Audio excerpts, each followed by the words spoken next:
Graça e a paz, irmãos.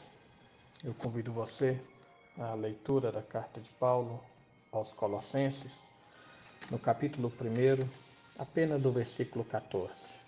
Nos diz assim: no qual temos a redenção, a remissão dos pecados.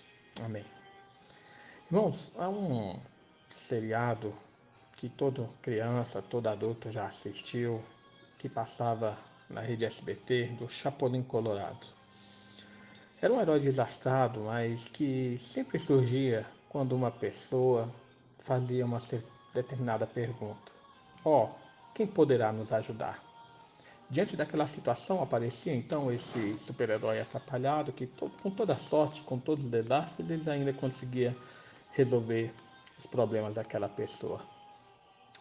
O fato é que todo ser humano ele passa por dificuldades e situações em que precisamos de ajuda, mas há uma situação que nenhuma outra pessoa pode nos ajudar, que é aquela que se refere à salvação da nossa vida. Veja bem, Paulo, até o versículo 24 desse texto, ele vai falar muito sobre a pessoa de Jesus. Mas, para falar dele, primeiramente, ele nos falou da libertação que Deus realiza na nossa vida, como nós meditamos ontem, no versículo 13. Então, nesse complemento, Paulo vai nos mostrar que toda a nossa salvação está na pessoa de Jesus. Havia um motivo para Paulo fazer isso. E esse motivo ele vai mostrar nos capítulos posteriores, mas antecipando um pouco, é que havia alguns ensinos falsos que apontavam para que as pessoas elas poderiam ser salvas mediante os seus próprios esforços e através de certas observâncias, como ele vai mostrar lá no capítulo 2, do versículo 16 até o versículo 23. Isso era algo muito parecido com o que às vezes nós ouvimos hoje. Como é que você garante que você vai entrar no céu? Algumas pessoas falam, seja boa com as outras pessoas, dê esmolas, ajude o próximo, etc.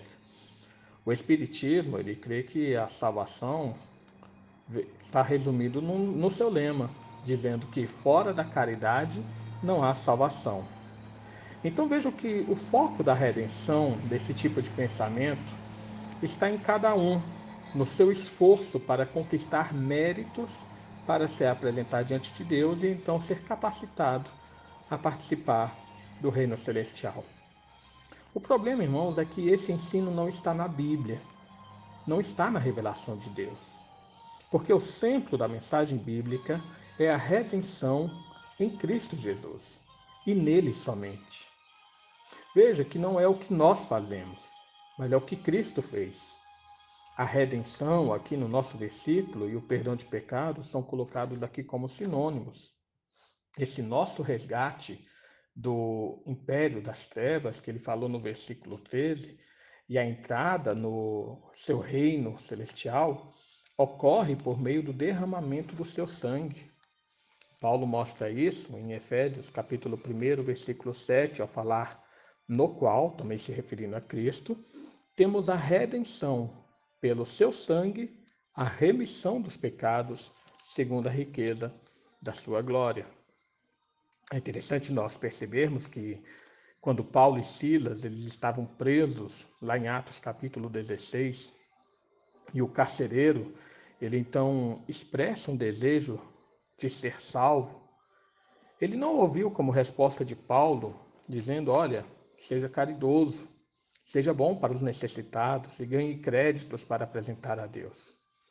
A resposta de Paulo e Silas, aquele carcereiro, foi, crê no Senhor Jesus e será salvo tu e a tua casa, no versículo 31. Então, o fato apresentado por Paulo aqui é que todo homem naturalmente nasce escravo. Ele é cativo do pecado, ele habita no império das trevas. O seu destino, a sua esperança, portanto, é apenas a morte. Então, como é que se faz a libertação dessa realidade? Paulo nos fala, é Cristo. Não há outra forma. Essa escravidão do pecado faz com que todo homem ele esteja sob juízo divino. Nascemos portanto, como inimigos de Deus, como Paulo fala lá em Romanos, capítulo 5, versículo 10. Nós nascemos como filhos da ira, como Paulo menciona em Efésios 2, versículo 3, dizendo que, por natureza, somos filhos da ira.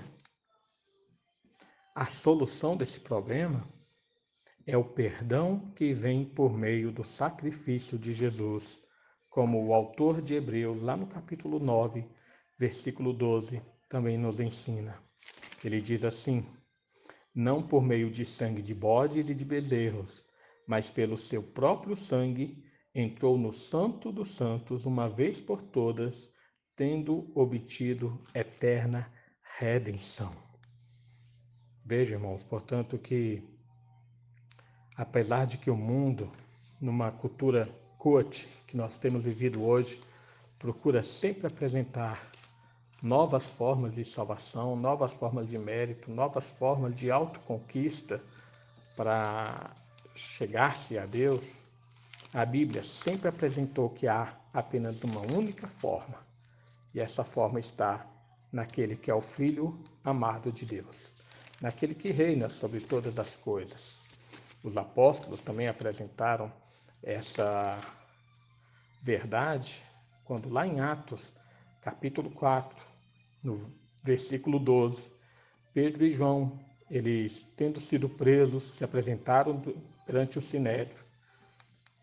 E eles então falam: e não há salvação em nenhum outro, porque abaixo do céu não existe nenhum outro nome dado entre os homens pelo qual importa que sejamos salvos.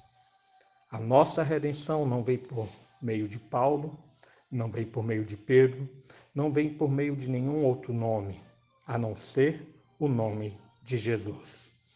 Assim, se você também estiver perguntando quem poderá nos ajudar, devemos entender que não é por meio de nenhum herói desse mundo, não é por meio de Chapolin, não é por meio dos Vingadores e nem mesmo por suas próprias forças. Só existe um caminho, uma única verdade e uma única fonte de vida.